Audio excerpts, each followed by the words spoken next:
Hey guys, this is Jeff and I'm back with another video. I asked you guys to pick a token or coin or blockchain for me to look at next.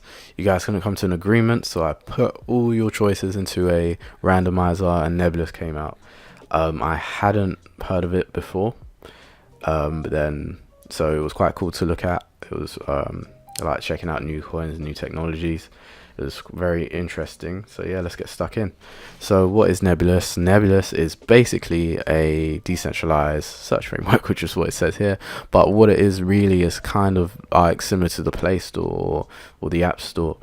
It's a search engine that helps you find decentralized apps, and it ranks them in terms of quality. So what it does, the ranking system is basically will be based on liquidity, transaction frequency, scale, propagation, user growth, network quality, interoperability. So just how it interacts with higher dimensions of information. Comes with manipulation resistant protocols.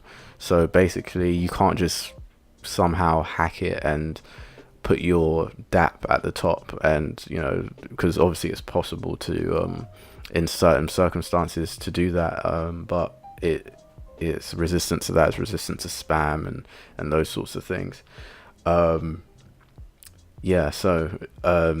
The protocol it uses is called proof of devotion. It's very, very similar to what NEM uses, which is proof of importance. You both have, in both cases, you have to stake a certain amount, like proof of stake, and which basically keeps you well behaved on the network, because if you try anything, you lose all the coins you've staked. On top of that, you are the miners, which are called bookkeepers in Nebulas. They have to have a certain rank, a certain Nebulas rank. They have to get past a preset threshold on the platform in order to become a bookkeeper, and bookkeepers will be able to generate blocks, receive blocks, and transaction fees. That's kind of the incentive there to become a bookkeeper. On top of that, they also have their DIP, the developer incentive protocol. So developers whose smart contracts or dApps have a Nebulous rank higher than a preset level will be rewarded with NAS or NAS, the token.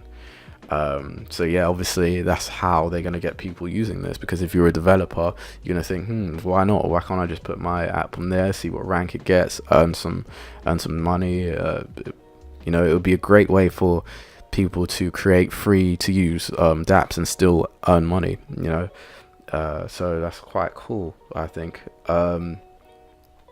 One key thing that they love to show off, and rightly so, is the Nebulous Force, which is basically it's a self-evolving platform. You don't have to have a hard fork in order to fix bugs or improve it, which is quite cool, because then there's less disruption on the networks, and that can only be a good thing. As we've seen before with all these forks, especially with Bitcoin and Ethereum, it can cause trouble and just indecision and uncertainty, and it's not good for anyone really. But yeah, this is a great way to kind of combat that. Moving on to like the token and basically what that is, the monetary policy with that is basically NAS is more of a utility token than a security. It's more of a token than a coin or cryptocurrency, because it's basically just for use within this platform. And so there will be a total of 100 million NAS, and Nebulas was able to raise 60 million for 30% of their token total. The 70% is shared, thus 10% is up for an initial funding round, 5% goes to Nebulas Foundation, 35% is kept in the community reserve, and the final 20% is for the team and advisors. There's a lot of coins given to the team. Obviously they have to be basically remunerated for their work and stuff like that. But at the same time, sometimes I feel a bit uncomfortable with members of the team holding a lot of coins, or certain people holding quite a few, certain groups of people holding a lot of coins, such a high percentage, because it's possible to manipulate price with that much of a holding. But saying that, their team is really, really strong. They have guys the founders of Neo. You guys are probably familiar with them. It's a Chinese-based blockchain, which comes with pros and cons. Obviously, it kind of makes it a little bit more volatile, because the situation over there can be volatile, but it's a strong team. The founders of Neo, some of them worked on GenPay, worked with IBM and other great companies like that. So they've got a lot of good experience, a strong team, and they seem quite passionate about it. If you read their white paper, they have quite they have a clear goal, and you can see what their focus is very clearly. But the only thing is, they've worked on Neo, and now they're working on this. Are they going to move on to something else, and is that going to affect their focus? You got to take these things into consideration.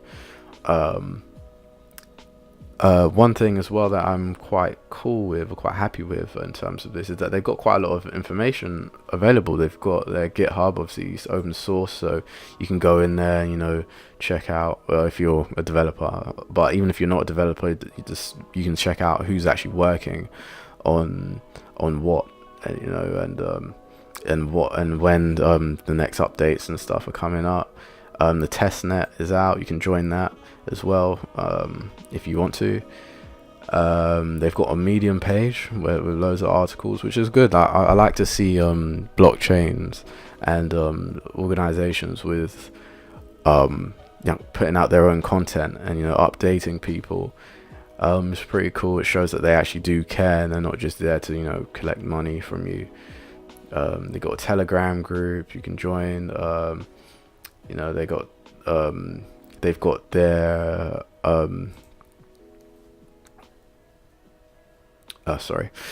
they've got their roadmap around and somewhere on here. They got loads of resources. We go ahead and probably have them more. So they got their white paper I mentioned before. So it's all looking good. In terms of the tech, it does seem decent. In terms of the idea, it seems very strong. They got an FAQ here, so I'll leave a link to all this so you can go check out for yourself. But this is just a brief look at it. Maybe down the line I do something a bit more in depth. I usually do PowerPoints, but I'm doing just going through their website and explaining things to you this time. But yeah, no, it's quite cool. It's a good idea. I could see this being taken off in terms of like competition. Like Bitcave is kind of competition, but Bitclave is kind of competition, but not really. This is a bit more broad in terms of like what you can actually search for. But there is one thing I that's just been on my mind, is that if Google decide to do something, they'd be major competition. But for now, Google just seem to be maybe just investing in smaller groups and not really building their own blockchains, as far as I know, or I've found out. They're not really on it. So right now they don't really have too much competition, and what they're doing is quite unique. And so for that reason alone, is something that excites me personally. But yeah, I think that's it for now. If you enjoyed this video, please leave a like. If you didn't, please leave a dislike and let us know why you didn't like it, and actually let us know why you did like it, so then we can keep doing whatever you guys like. But yeah, thanks for listening, and I'll see you guys next time.